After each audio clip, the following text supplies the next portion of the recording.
Мээримдүү жана ошондой эле ырайымдуу Аллах Тааланын ысмы менен баштайлы. Пайгамбарыбыз Мухаммед Мустафа саллаллаху алейхи вассаламга салам жана салаваттар болсун. Ассаламу алейкум биздин сүйүктүү көрөрмандар жана ошондой эле угармандар.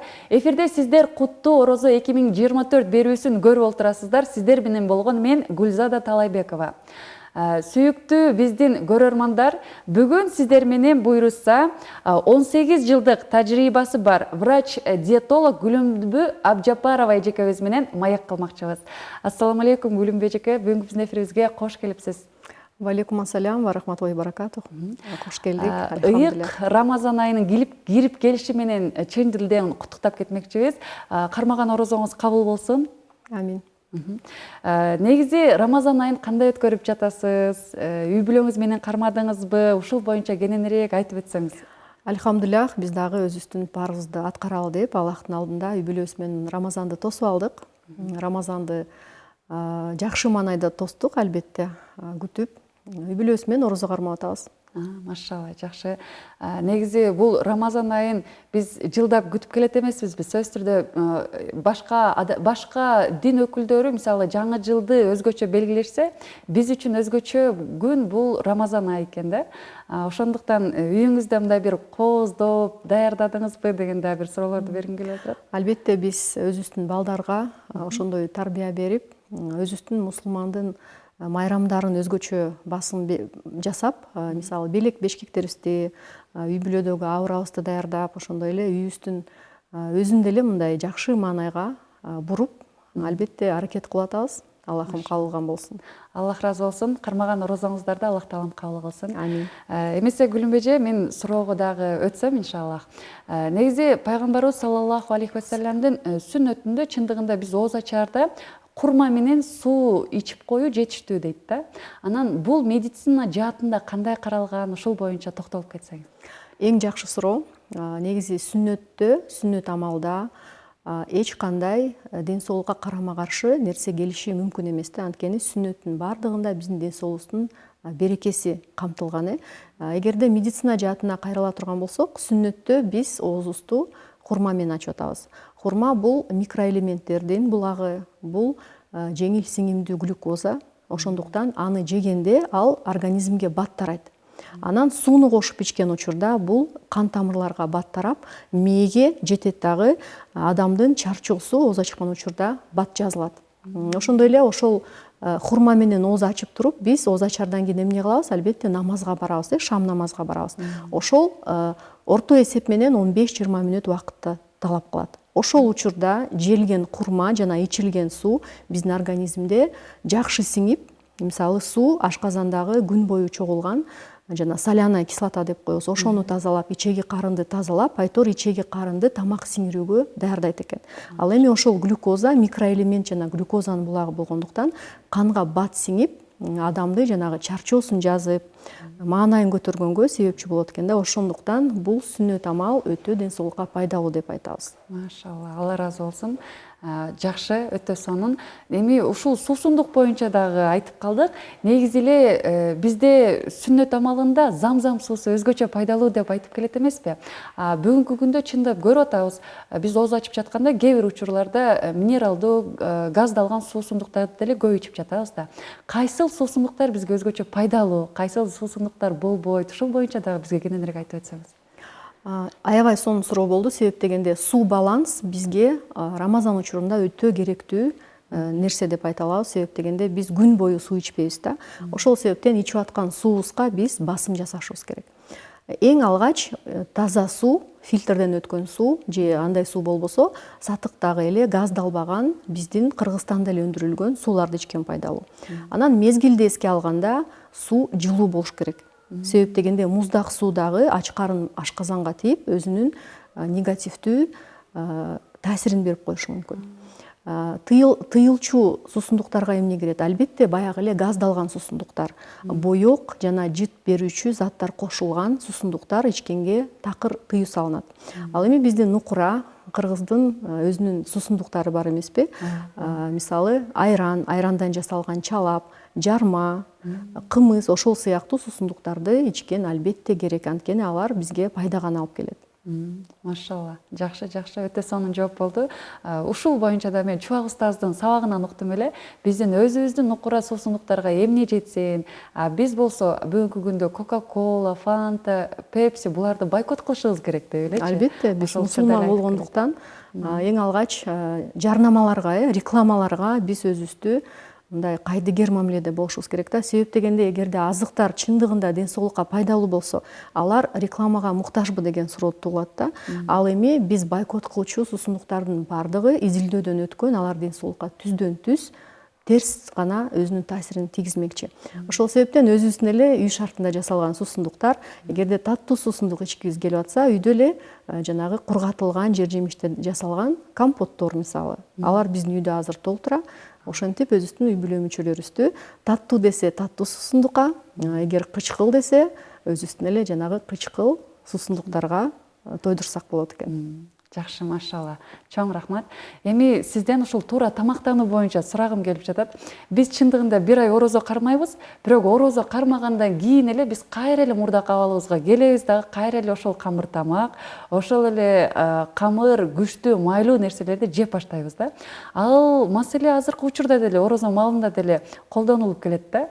Анан мунун артынан биз эмне ар кандай ооруларга чалдыгып атабыз. Ушул маселеден кантип айрылабыз, Гүлмүжө? Ушул боюнча жакшы бир кеңешиңизди айтып бериңизчи. Негизи орозо бизге эмне үчүн берилген? Өзүбүздү ушул 30 күн бою тартипке түшүрөлү деп, ошол орозо ичинде өзүбүзгө жаңы адаттарды пайда кылалы деп Аллахым бизге берип атат да.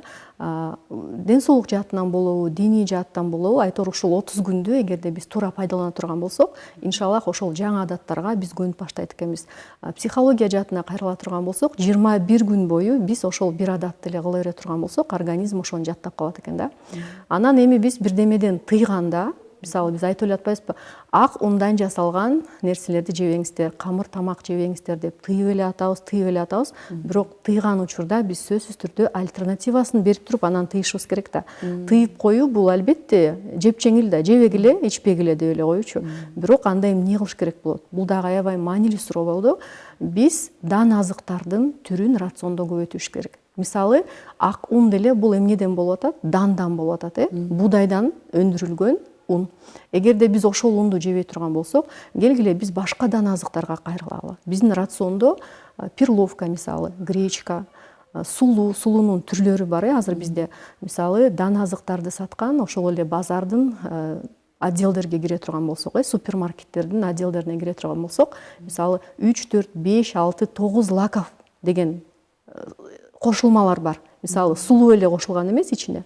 Ичине мисалы гречка, перловка, толтура дан азыктар кошулган, ушул даяр сместер бар да, ошону биз рационубузга кошушубуз керек болот. Мисалы тарууну кошсок болот. Айтор, сиз ошону алмаштырыш үчүн ошол дан азыктарды даамдап көрүңүз. Мисалы мен деле мурда өзүм перловканы такыр жечү эмесмин да. Анан өзүм алган билимди албетте өзүмдүн үй бүлөмдө жана өзүмдү тастыктайм да. Анан нандан өзүмдөн баш тартуу үчүн перловканы даамдап көрдүм. Дагы даамдадым. Өзүбүздүн жанагы айымдар алдыга өзүбүздү тарбиялап өстүрүп атпайбызбы, кулинардык курстарды өтүп атабыз, ошол эле перловканы мисалы 2-3 түрдүү кылып жасап көрсө болот да. Мисалы тарууну жаман көрөм дегендер бар, ошону деле 2-3 түр кылып жасап көрүңүз. Балдарыңызга эксперимент катары ошол дан азыктын түрлөрүн түрдөп жасап берип көрсөңүз, анан албетте бир күндө эмес, бирок жана жогоруда айткандай 21 күн арасында эксперимент кылып, түрдөп бере турган болсоңуз, сиз орозонун аягына иншаллах ошол жанагы зыяндуу жогорку сорттон жасалган выпечка жана нан, камыр тамактардан иншаллах баш тартасыз деп ойлойм. Машалла, чоң рахмат. Өтө сонун кеңеш болду. Буюрса ушул кеңешти сөзсүз түрдө аракет кылып жазаганга биз бел байлайлы, биздин сүйүктүү көрөрмандар. Анан мына ушул ооз ачаарда жана зухур учурунда кандай тамактарды жесек болот? Ушул боюнча дагы сурап кетейин. Албетте бул өтө маанилүү суроо. Орозодо бизде эки эле тамактануу бар эмеспи? Ошол тамактануудан биздин ибадатыбыз түздөн түз көз каранды да. Эгерде биз туура эмес тамактанып, оозубузду беките ала турган болсок, биздин энергиябыз 1-2 саатта эле жок болуп, күн бою биз алсырап, кыйналып, башыбыз ооруп же башка көйгөйлөр болушу мүмкүн, давление түшүп кетиши мүмкүн. Ошол себептен биз тамактануунун сухур учурунда мындай жалпак тил менен айтканда күчтүүрөөк тамактанганга аракет кылабыз да. Азыктарды биз кантип тандайбыз? Азыктын нукуралыгына маани беребиз. Эгерде бизде мисалы эт бул нукура азык боло турган болсо, ал эми эт азыктары бул колбаса. Ошондо биз тандайбыз. Кайсыл нукура? Демек эт. Жанагы дан азыктарды сүйлөштүк. Дан азыктардан мисалы нукурасы кайсы? Овсянка, сулуунун өзү боло турган болсо, ал эми сулуу жанагы быстрого приготовления овсянка бул уже туура эмес, нукура эмес. Демек биз нукуралыгына басым жасап, биз табигый сулууну тандап алдык. Эми тарелкабызда сөзсүз түрдө табигый азыктар болушу керек. Жана тарелкабызды 3кө бөлөбүз. Бир эле азык менен ооз бекитүү бул туура эмес болуп саналат. Мисалы Гүлүмбеже сулууну аябай мактады деп эртең анан айымдарыбыз үй бүлөсүнө жалаң каша жасап сухурга кууратпаш үчүн биз айтып кетишибиз керек. Мисалы сулуу бул углевод. Тарелкаңызда бир 100 грамм сулуу болсун же башкадан азык. Кийинки бөлүк бул белок болуш керек. Белок эмне кирет? Жанагы эле биз айткан эт, нукура эт, эттин түрлөрү бизде аябай көп. Мисалы жылкынын эти жарайт, жаш малдын эти жарайт. Козунун эти айтор бизде кыргыздарда альхамдулиллах эт жактан проблема жок. Ошодон салдык тарелкабызга бир 100 грамм. Анан тарелканын калган бөлүгүн биз свежий жер жемиштерден жана мөмө жемиштерден жасалган салаттарга басым жасашыбыз керек. Себеп дегенде орозодо бизде экили ирет тамактануу болгондуктан порциялар кичинерип кетип атат да. Эгерде мисалы элестетип көрүңүз, 100 грамм эле сулуунун кашасын жеп кое турган болсок, бизде белок кайда? Бизде клетчатка кайда? Ал эми ошол клетчатка, овощи жана фрукты, жер жемиш, мөмө жемиш бир 200 граммга чейин желе турган болсо, ал тамактын порциясын көбөйтүп, бизди тоюндурат. Демек ошол фруктылерди тандарда дагы, овощилерди, жер жемиш, мөмө жемиштерди тандарда биздин нукура Кыргызстанда эле же башка өлкөдө өндүрүлгөн, айтор ошол сиз жашап аткан жерден чыккан жер жемиш, мөмө жемиштерди алышыбыз керек. Аш көктөрдү кошушубуз керек. Витаминдин булагы болот. Ал эми четтен келтирилген, өзүбүз жакшы билебиз, мисалы Кытайдан келтирилген жер жемиштерибизде, мисалы алма жейсиңби, алмурут жейсиңби, сырты бөлөк, бирок ичиндеги даамы бир, даамы такыр жок, бирок мындай көздүн жоосун алат. Демек ошо азыктарды тандарда дагы ошол жашап аткан жериңиздин сезондук азыктарын алганга аракет кылыңыз. Жакшы. Бул сухур жөнүндө болду. Эми ифтар жөнүндө айта турган болсок, сухур бизде мындай оорураак болуш керек дедик, мындай калориясы жогорураак болуш керек деп сүйлөштүк. Тарелканын балансын сүйлөштүк. Тарелканы 3кө бөлүп, ал эми ооз ачканда эмне кылышыбыз керек? Сүннөт менен ооз ачабыз деп сүйлөштүк. Андан кийин сөзсүз түрдө биз суюк тамак ичишибиз керек. Суюк тамак дагы өтө корулбаган, мындай жеңил бышкан, кайнатылган суюк тамак болуш керек. Анан биз негедир пайданы өтө кымбат, анан өтө татаал нерселерден издеп көнгөнбүз да. Мындай жөнөкөйлүк, демек бунда пайда жок деп ойлойбуз да. Жок, андай эмес. Бизде эле мисалы өндүрүлгөн нукура азыктардан шорпо жасаңыз, ооз ачканга биринчисине шорпо бериңиз. Анан сөзсүз түрдө бизде ысырапчылыкка жол бербөө керек. Мусулманчылыкта айтат эмеспи? Жегиле, ичкиле, бирок исраф кылбагыла деп. Биз азыр тилекке каршы орозо учурунда көпчүлүк айымдарыбыз тамак жасоо менен алекпиз да. Мен сөзсүз түрдө ооз ачканга 2 түр салат жасашым керек, анан биринчи жасашым керек, анан выпечка жасашым керек, анан экинчи жасашым керек, анан десерт жасашым керек депчи. Ошонун баардыгы бизге кыздар такыр кереги жок. Биз жөнөкөй эле ошол биринчи тамак менен ооз ачтыкпы, анан намаздан кийин мисалы таравих намаздан кийин дагы бир аз курсак ооз ачса, жеңил свежий салат, мөмө жемиштер, жер жемиштер. Айтор биздин ифтар жеңил болуш керек. Анткени биз уйкуга барабыз. Уктаганда бизге эч кандай ашыкча килокалориянын кереги жок. Анан ошондой жеңил ифтар болгондо бизде эртең менен курсак ачуу болот да. А эгерде биз кечинде жанагы айткандай биринчи, экинчи, анан 2 түр салат, анан десерт кылып жей турган болсок, эртең менен биз сухурда такыр курсагыбыз ачпайт. Анан ошодон көйгөй пайда болот дагы. Жок, мен суу эле ичем деп. Суу менен бекитип алышат да. Бирок биздин пайгамбарыбыз саллаллаху алейхи вассалам куттуу хадисинде маанисинде келет го, ифтарда береке бар, астафыралла, сухурда береке бары, сухурду калтырбагыла деген. Демек, биз ден соолугубузга кам көрсөк, ошол бардык сүннөт амалдарга амал кылабыз иншаллах. Машалла. Өтө жакшы түшүндүрүп өттүңүз. Анткени азыр чындыгында эле биз туура тамактанууга туура түшүнүк киргизбептирбиз. Азыр ойлонуп көрсөк, чынында биз ифтар учурунда көп тамак жейткенбиз дагы, анан эртең менен жеңил эле сиз айткандай суу ичип, же болбосо курма жеп туруп эле ооз бекитип алат экенбиз. Анткени аппетит жок, кечинде көп жеп алган болобуз да. ошол көйгөйдү чечсек, иншаллах биздин 30 күндүк орозо ичи организмибиз ошол туура тамактанууга көнөт, иншаллах. Анан тазаланат буюрса. Иншаллах. Жакшы. Гүлүмбек анан ушул кичинекей балдарды дагы орозо карматууда биз кантип балдарды көндүрсөк болот? Маселен, сиз өзүңүздүн дагы балдарыңыз буюрса орозо кармап турган учур экен. Ушул өзүңүздүн тажрыйбаңыз менен бизге жакшы бир кеңеш айтып өтсөңүз. Альхамдулиллах, биздин улуу балдарыбыз кармап атат орозо. Анан кичүү балдарыбыз дагы үйдө кандай тарбия көрсө ошентип айтат го, сен балаңды тарбиялайм деп убара болбой, өзүңдүн адегиң менен көргөз депчи. Улуу байкелерин көрүп эле алар дагы орозо кармаганга аттанышты. Анан биз ооз бекиткенде аларды эми тургузбайсың да, мектепке тургузасың да. Орозонун башында биз менен капаланып айтып атышты, бизди дагы эмнеге ооз бекиткенге тургузбайсыздар депчи. Анан биз айттык, жаш балдардын орозосу бөлөк болот. Биздин атабыз дагы аябай ушундай такыба киши, анан хикмат менен түшүндүрөт да балдарына. Орозо балдарга башкача кармалат. Сен деген эртең менен ооз бекитпесең болот. Сен деген барып мектептен тамак жейсиң. Алардын мектебинде 9-да тамак берет да. Көрсө балам 2 күн, 2 кичинекей балам 2 күн мектептен тамак жебей коюптур. Түшкү тамакты да жебептир, эртең менкини да жебептир да. Анан саат 4-тө мектептен алсак, ал айтып атат, мен да орозо кармап атам депчи. Анан мен аны атасына айтсам, атасы ошентип түшүндүрүп атат. Балам, сенин орозоң бөлөк. Сен эртең менен мектептен ооз бекитесиң. Бирок ооз бекиткенден кийин 12ге чейин эле бекитесиң. Анткени 12де кайра тамак берет да. Жаш балдардын орозосу ошондой болот.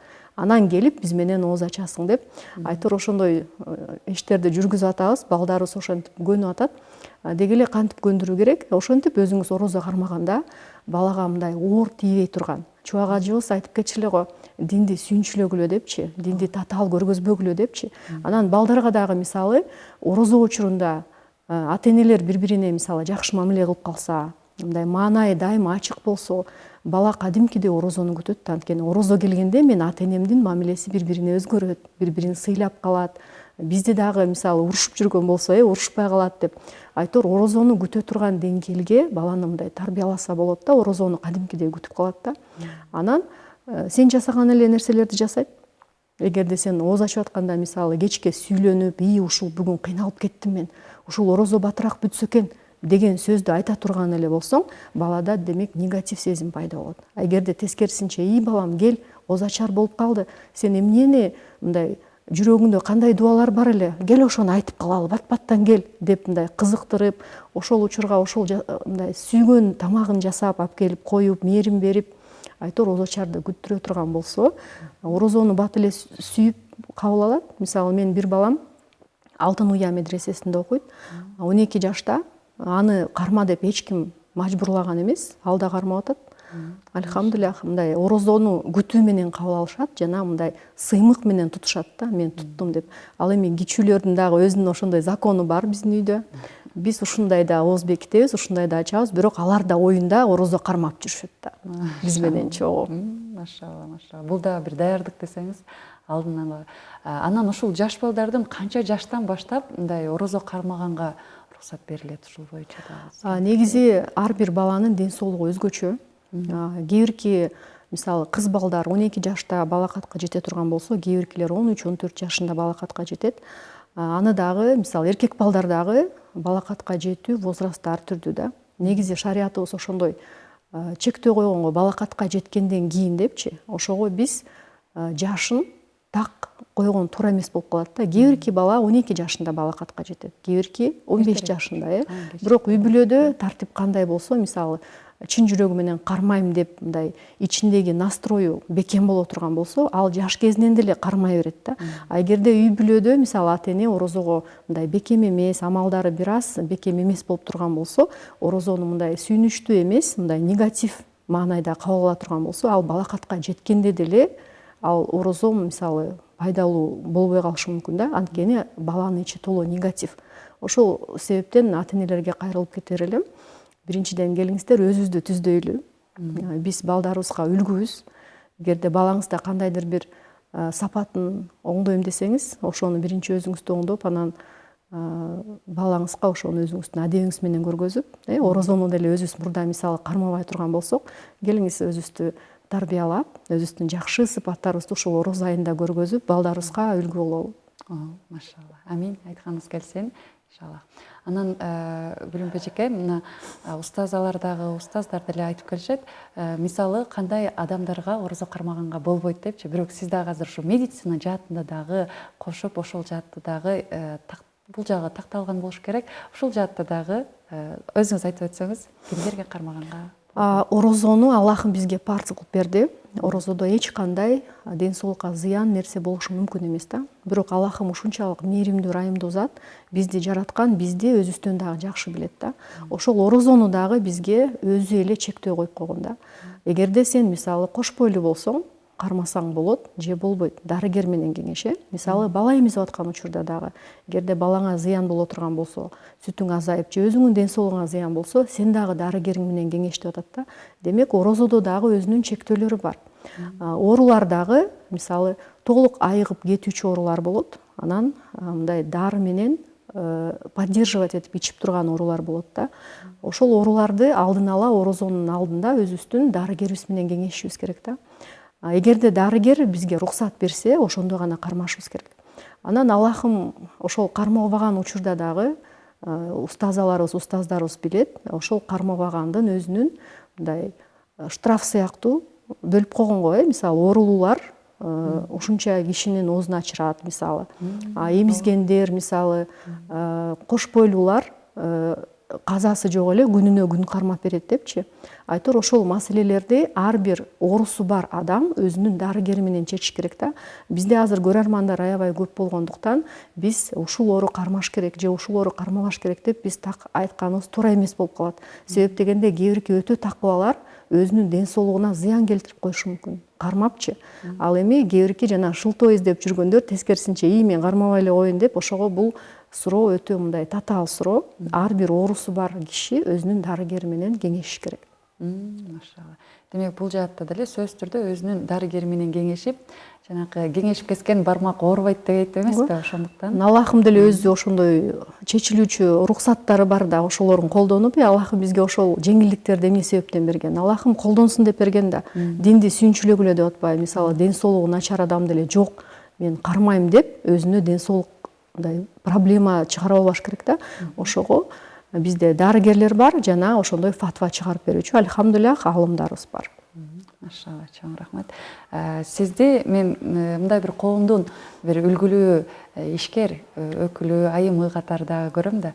Анан азыркы учурда сиз Кыргызстанда деле мына ушул ифтарлык боюнча, Рамазан айында иш чаралар боюнча деле кандай өткөрүлүп жатат? Ушул өзүңүздүн баамыңызда, көз карашыңызда айтып өтсөңүз деп сурагым келип атат. Альхамдулиллах, бизде Кыргызстанда аябай көп кайрымдуу адамдарыбыз бар. Мен аны менен сыймыктанамын. Ошолордун эң эле алгачкысы Умма журналынын башкы редактору Ильяна Мариям Сатарова.